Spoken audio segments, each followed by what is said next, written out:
everybody and welcome to the 30th episode of Map of Me। मैं हूं आपकी host आस्था और मेरे साथ है मेरे को-होस्ट हर्ष। और आज के एपिसोड में हम बात करने वाले हैं पर्सनल ग्रूमिंग के बारे में। तो जब भी आप किसी भी ऑफिस में, मीटिंग में या इंटरव्यू में जाते हैं तो आप किस तरह से अपने आप को प्रेजेंट करते हैं वो बहुत इंपॉर्टेंट होता है। यानी कि आप कैसे बात कर रहे हैं, आपने कैसे कपड़े पहने हैं, ये सब आपकी पर्सनालिटी को रिफ्लेक्ट करता है। वो तो है आस्था, लेकिन आगे बढ़ने से पहले आपको बता दें कि पिछले एपिसोड में हमने क्या बातें की थी। पिछले एपिसोड में हमने बात की थी मोबाइल रिपेयर के बारे में और जाने थे कुछ नए स्किल्स।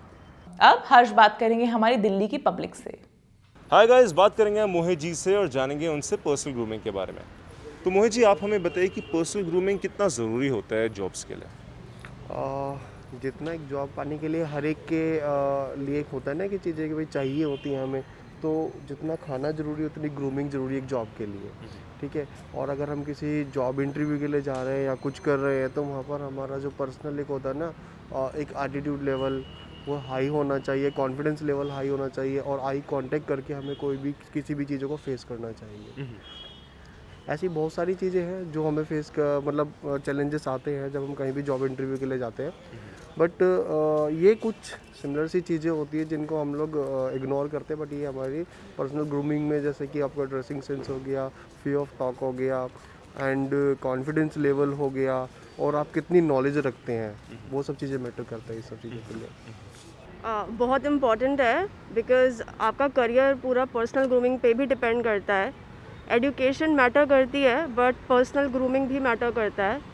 और टिप्स ये देना चाहूँगी कि आप जितना हो सके वेबिनार्स अटेंड कीजिए उन लोगों के जो ऑलरेडी सक्सेसफुल हैं। आप यूट्यूब पे भी जा सकते हैं, बहुत सारे इंस्टीट्यूट्स हैं जो अपने एलुमनाइज के और बहुत ही जो प्रोफेशनलाइज लोग हैं उनके करियर के बारे में, उनके स्ट्रगल के बारे में बताते हैं।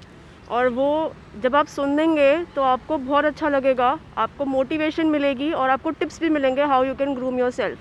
एंड सर, आप बच्चों को क्या रिकमेंड करेंगे, एक स्टूडेंट्स जो अभी इंटर्नशिप के लिए या कोई भी जो जॉब के लिए अप्लाई कर रहे हैं, तो उनके लिए आप क्या रिकमेंड करेंगे कि अपने फर्स्ट इंटरव्यू में वो क्या क्या चीज़ें ध्यान में रखें? सबसे पहले तो वो अपना मॉरल डाउन नहीं होना चाहिए। आपको जितना नॉलेज है आप उस नॉलेज के लिए कॉन्फिडेंस होने चाहिए। तो आप कभी भी मतलब बोलते हैं कि जैसे सामने से अगर कोई इंटरव्यू ले रहा है, आप कोई भी इंटरव्यू फेस कर रहे हैं तो एक जब मॉरल डाउन होता है ना तो वो सामने वाला भी जज कर जाता है कि इसको नॉलेज नहीं है। तो जितना आपने पढ़ा है, जितना आपने सीखा है, आप उसी चीज़ों को लेकर अगर कॉन्फिडेंस रहेंगे तो वो चीज़ें बहुत अच्छी होंगी। राइट। आप मैम अपने पर्सनल एक्सपीरियंस से बताइए कि आपने क्या किया था जब आप जॉब इंटरव्यूज़ के लिए गई थी। तो मैंने MBA करी थी from new Delhi institution of management से। एंड वहाँ पे ऑफ कोर्स आपको काफ़ी हेल्प मिलता है टीचर्स से और फैकल्टी से। बट उसके अलावा आपको बुक्स पढ़नी चाहिए, आपको ऑनलाइन यूट्यूब पे वीडियोस देखनी चाहिए, आपको आर्टिकल्स पढ़ने चाहिए और आपको बिज़नेस मैनेजमेंट की कुछ मैगज़ीन्स आती हैं वो भी पढ़ सकते हैं, उसमें काफ़ी हेल्प मिलेगा आपको। And ma'am, what about things like looks and carrying out yourself, the dressing and everything?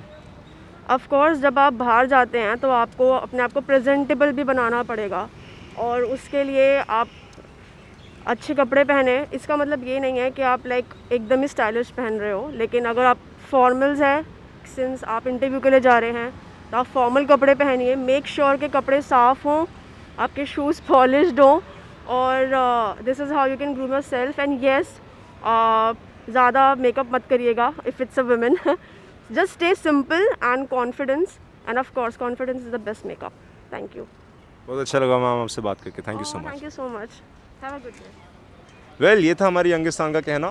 Over to you Aastha. Well दोस्तों, अब मिलेगी आपको प्रॉपर गाइडेंस अपना CV बिल्ड करने के लिए और इंटरव्यू के लिए लिस्ट से, जो कि एक रिक्रूटमेंट एजेंसी के पार्ट है। हेलो बच्चों, कैसे हो आप? मेरा नाम है लिज और मैं मुंबई में एक ऑफिस चलाती हूँ, एक एजेंसी चलाती हूँ जिसको बोलते हैं रिक्रूटमेंट एजेंसी। यहाँ पे हम लोगों को जॉब देते हैं अलग अलग इंडस्ट्रीज़ में, जैसे कि ई-कॉमर्स, जैसे कि क्रिएटिव एजेंसीज़ में, एडवर्टाइजिंग एजेंसीज़ में हम जाके लोगों को ढूंढते हैं हमारे क्लाइंट्स के लिए। आज के वीडियो में हम आपको बताने वाले हैं कि रेज्यूमे कैसे बनाया जाता है, CV कैसे बनाया जाता है और इंटरव्यू में आप किस तरह से प्रिपेयर कर सकते हो, किस तरह के कपड़े पहनो और किस तरह के आप अपने इंटरव्यू के लिए आप प्रिपेयर कर सकते हो। जॉब के लिए अप्लाई करने के टाइम सबसे इम्पोर्टेंट चीज़ होता है अपना सीवी प्रिपेयर करना। सीवी जो होता है वो एक डॉक्यूमेंट होता है जिसमें आप अपने पूरे डिटेल्स आप एक्सप्लेन करते हो।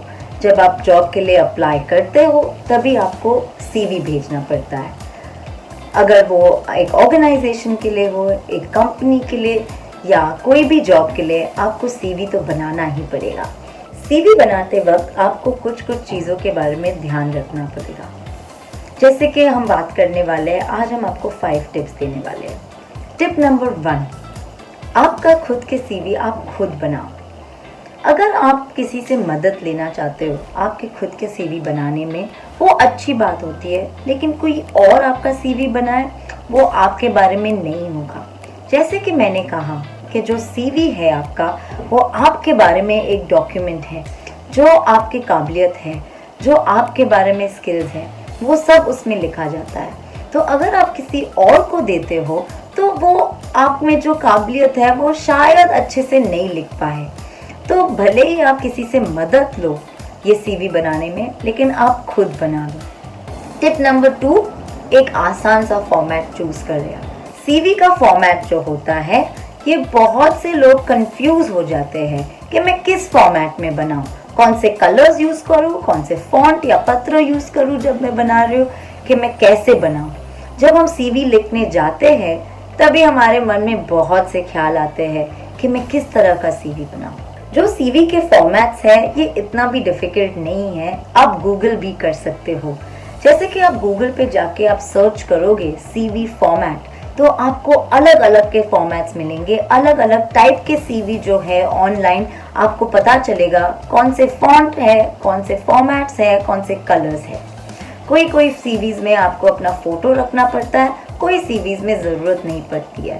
तो मैं सजेस्ट करूँगी कि आप गूगल पे पहले जाओ और आप फॉर्मेट देखो। फॉर्मेट जो है सीवी का वो आप सिंपल रखोगे। टिप नंबर 3, जो सीवी का फॉर्मेट अगर आपको मिल जाए जो आपको पसंद है, तभी आप ये सोचिए कि उसमें आपको क्या लिखना है। ये जो इन्फॉर्मेशन है आपके सीवी में, ये बहुत रेलेवेंट होना चाहिए। आपके सीवी में जो आप लिखने वाले हो, ये आपकी काबिलियत या आपके क्या एक्सपीरियंस है या आपने क्या पढ़ा है, ये 3 इम्पॉर्टेंट चीज़ें हैं और आपके बारे में थोड़ी सी जानकारी रखना पड़ता है। सीवी बनाते वक्त बहुत ज़रूरी है कि उसमें जो मटेरियल आप लिखने वाले हो वो रेलेवेंट हो, वो सही हो। आप ऐसी चीज़ें लिखो जो आप में काबिलियत है। ये टिप नंबर 4 है। जो भी आपकी काबिलियत है आप हाईलाइट करो, लेकिन थोड़ा सा आप एग्जाम्पल देना।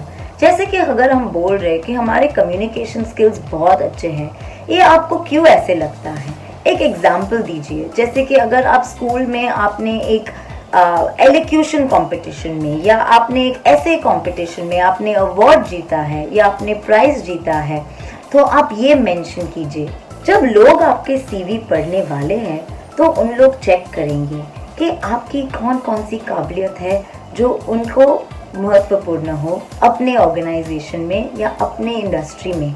नंबर 5, आपका सीवी बहुत लंबा होना नहीं चाहिए, क्योंकि लोग बोर हो जाते हैं पढ़ के। हम भी ज़्यादा कहाँ पढ़ते हैं आजकल।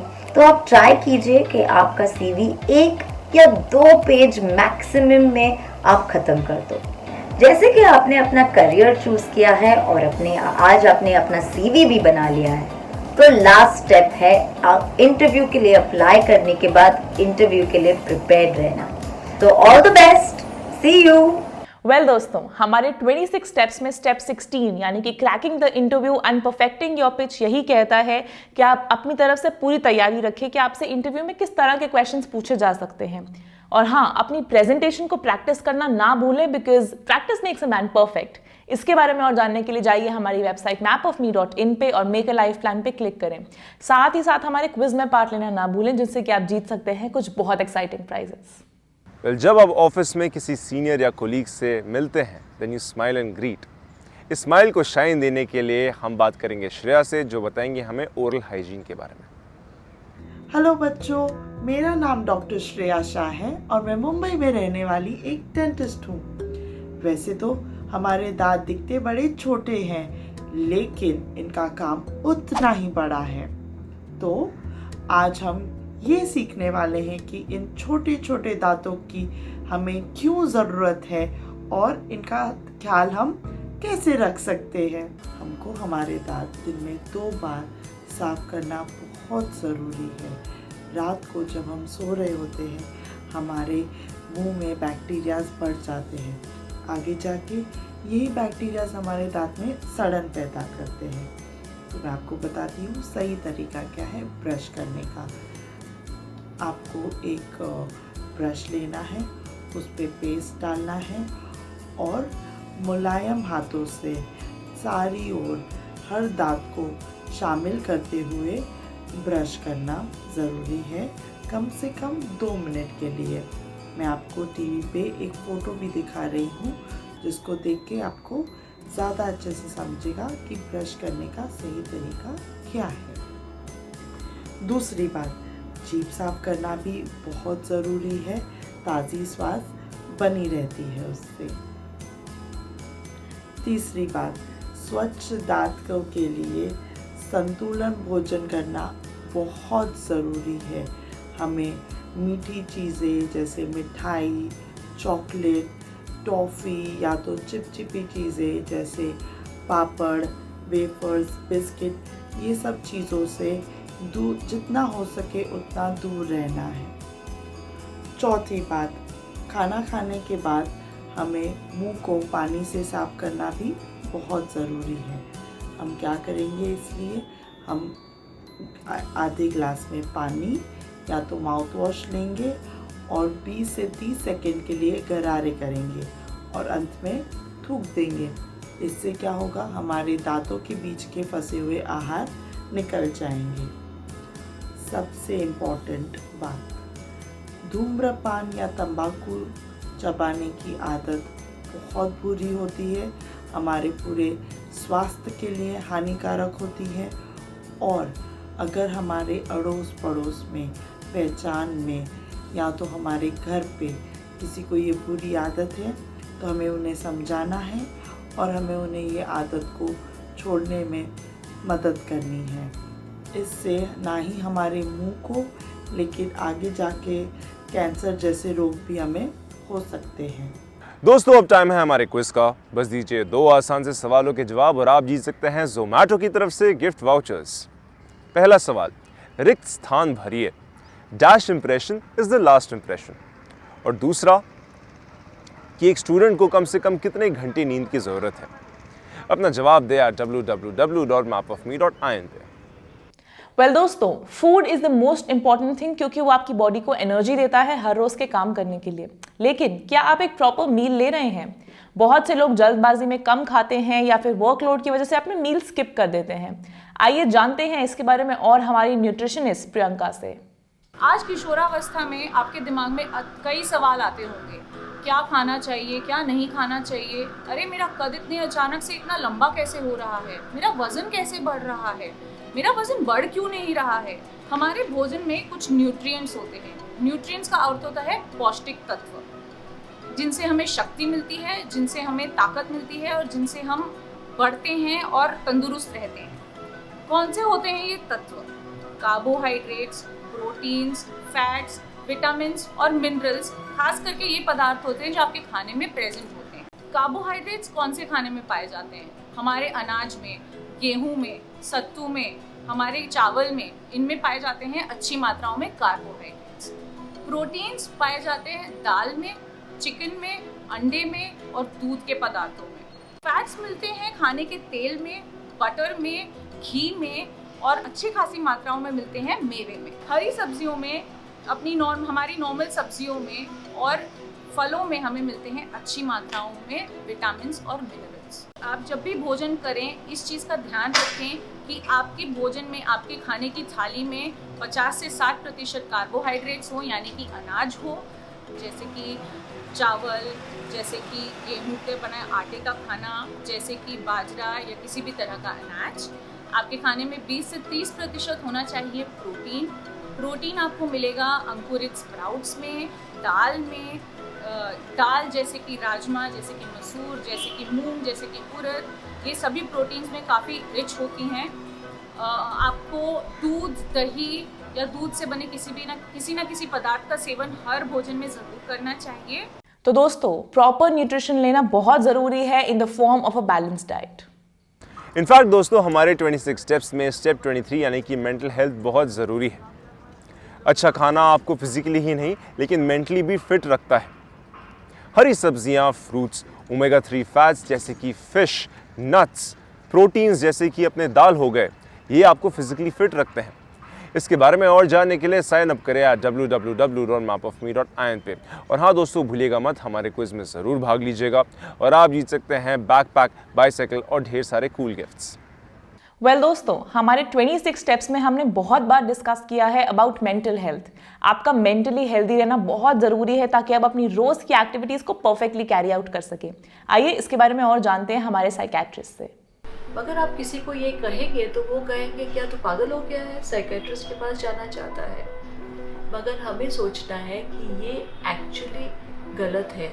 जैसे तन बीमार होता है वैसे मन भी बीमार हो सकता है। ये मन बीमार होना मतलब हम उदास हो जाते हैं, निराश हो जाते हैं, कुछ करने का मन नहीं करता है, भूख नहीं लगती है, नींद नहीं आती है या बहुत ज़्यादा आती है। और इस समय पे ऐसा लगता है कि कोई नशीली चीज़ की तरफ जाए, हम थोड़ा सा कुछ पी लें, थोड़ा सा सिगरेट पी लें, थोड़ा सा दारू पी लें और इससे हमें अच्छा लगेगा। मगर हमें सोचना है कि ये एक्चुअली गलत है। अक्सर जब हम बहुत उदास हो जाते हैं, ये हो सकता है कि हम डिप्रेशन के शिकार हो रहे हैं। और जैसे हमें बुखार की दवाई होती है वैसे डिप्रेशन की भी दवाई होती है। और डिप्रेशन तब होता है जब हमारे दिमाग में या तो कोई, हमारे ब्रेन में या तो कोई एरियाज़ बहुत नाजुक हो जाते हैं, बहुत वीक हो जाते हैं या बहुत ओवर एक्टिव हो जाते हैं। ओवर एक्टिव का मतलब है कि बेचैनी लगना, या हम अक्सर अकेले में भी बैठे रहते हैं तो हमें ऐसा कब लग सकता है कि कोई हमसे बात कर रहा है, लोग हमारे खिलाफ हो चुके हैं। उसका मतलब है कि हम एंजाइटी के शिकार हो रहे हैं या फिर कभी कभी हम पैरानॉइड हो रहे हैं। हमें बेझिझक साइकियाट्रिस्ट के पास जाना है और कहना है कि मेरी तबीयत ठीक नहीं है, मेरी मानसिक तबीयत ठीक नहीं है। हम अपने माँ बाप के पास जा सकते हैं, उन्हें ये बता सकते हैं, या कोई टीचर के पास जाते हैं और उन्हें बोल सकते हैं कि मुझे आज एक मानसिक डॉक्टर की ज़रूरत है। इस चीज़ में हमें बिल्कुल शर्म नहीं करनी है, क्योंकि जैसे तन बीमार होता है वैसे मन भी बीमार हो सकता है। और जैसे तन का इलाज होता है वैसे मन का इलाज भी हो सकता है। अक्सर हमें पता नहीं चलता है कि हम कब बीमार हो रहे हैं। हमारे जो फ्रेंड्स हैं वो ये चीज़ पहचान सकते हैं। और हम अगर एक सच्चे फ्रेंड होने की कोशिश करनी है हमें, तो अगर मेरा कोई फ्रेंड है जिसको कोई भी ऐसे मानसिक तनाव हो रहा है या जो बार बार नेगेटिव बातें कर रहा है, भागने की बातें कर रहा है, मरने की बातें कर रहा है, तो हम सब फ्रेंड्स उसको जाके घेर सकते हैं और कह सकते हैं कि चलो हम एक डॉक्टर के पास जाएंगे जो आपकी मदद करेंगे। वेल, ये बात अंजलि जी ने बिल्कुल सही कही कि काफ़ी लोग जो है वो अपने मानसिक संतुलन को नज़रअंदाज करते हैं। इसको आइडेंटिफाई करना ज़रूरी है और अपने करीबी लोगों से बात करना ज़रूरी है, क्योंकि वही आपको गाइड करेंगे और आपको सही दिशा में लेके जाएंगे। तो दोस्तों, अब टाइम है हमारे क्विज का। बस आंसर कीजिए ये 2 इजी से क्वेश्चंस का और आप जीत सकते हैं जोमैटो की तरफ से फ्री गिफ्ट वाउचर्स। तो पहला सवाल, dash impression is the last impression. और दूसरा सवाल, how many hours of sleep does a student need. जल्दी से अपना आंसर्स भेजिए हमारी वेबसाइट mapofme.in पे, क्योंकि ये ऑफर बहुत लिमिटेड लोगों के लिए अवेलेबल है। खैर दोस्तों, आज के लिए बस इतना ही। उम्मीद करती हूँ कि आपको हमारे एपिसोड्स पसंद आए होंगे और आपको उनमें से बहुत कुछ सीखने को मिला होगा। But for now, this is your host Aastha Sethi signing off.